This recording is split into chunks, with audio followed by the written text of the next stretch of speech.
Hi, fifth graders. We're on 5-8 and we are going to divide with two decimal numbers. It's kind of like 5-7 except for the divisor and the dividend will both have a decimal, okay? But nothing really changes. We still apply the same rules as we did in 5-7. Let's take a look and we'll use money to show a shift pattern, okay? This is how much money it costs to make a cat's eye marble. This is 312 thousandths, or you can say 31 and 2/10 of a cent, because we don't normally have the thousandths place when we're dealing with money. Okay, and I want to know how many dimes are in this number. Well, when I'm thinking about making this, dividing it to see how many dimes there are, that would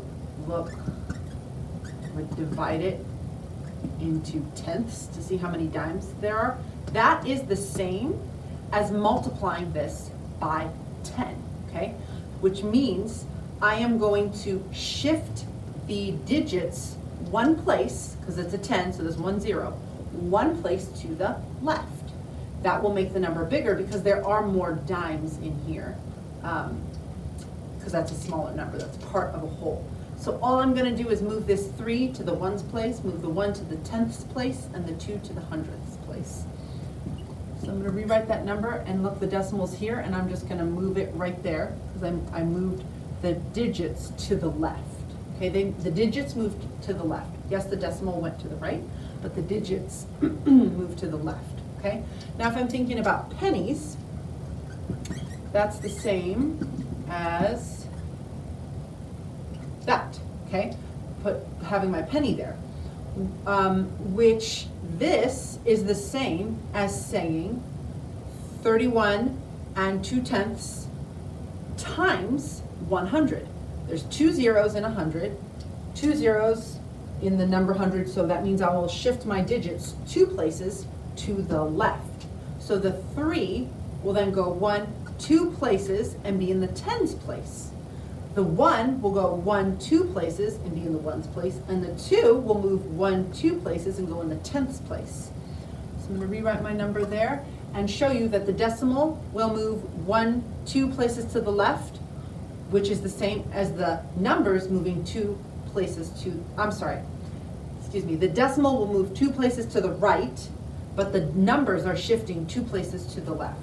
Okay, you can either look at it with decimals or look at it with numbers. So your decimal point will be right there, 2 places over.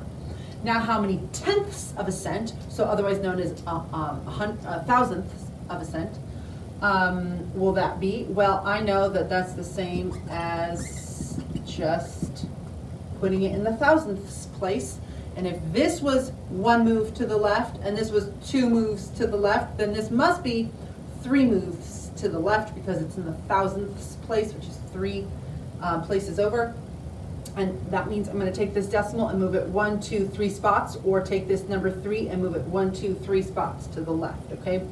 Same thing. And, you know, you could put a decimal in a 0, you don't have to, but it's 312 tenths of a cent is in this number. Okay, now let's change decimal divisors to whole numbers. Now, I want you to see that I am talking about the divisor. When you have a decimal in the divisor, you've got to take it out, okay?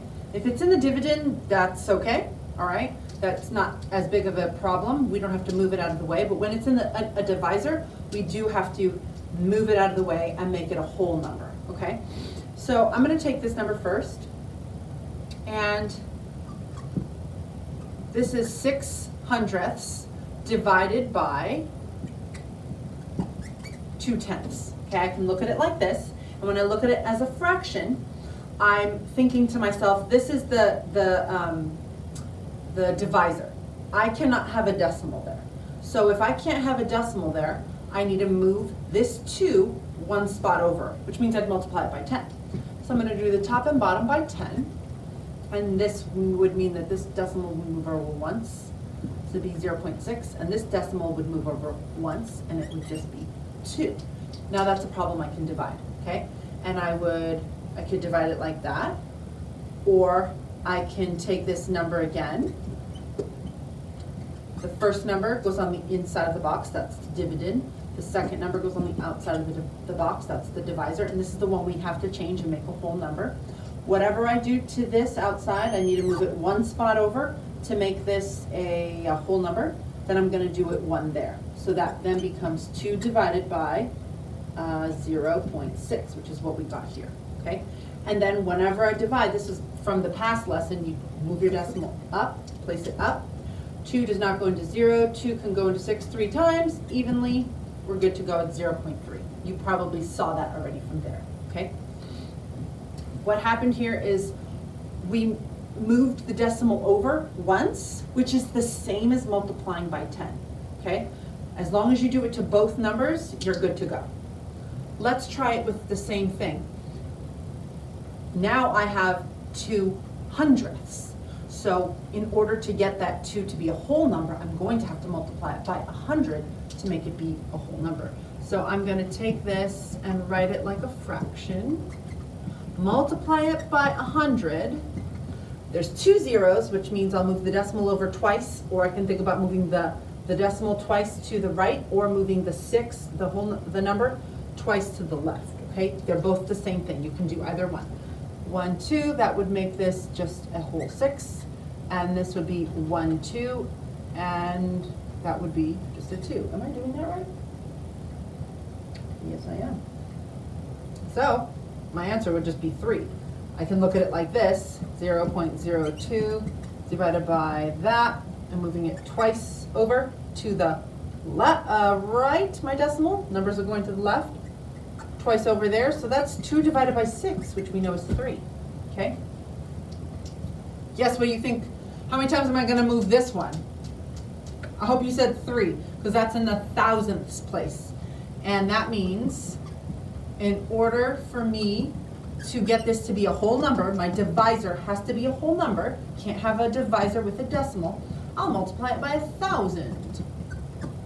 And I will get 1, 2, 3, 60.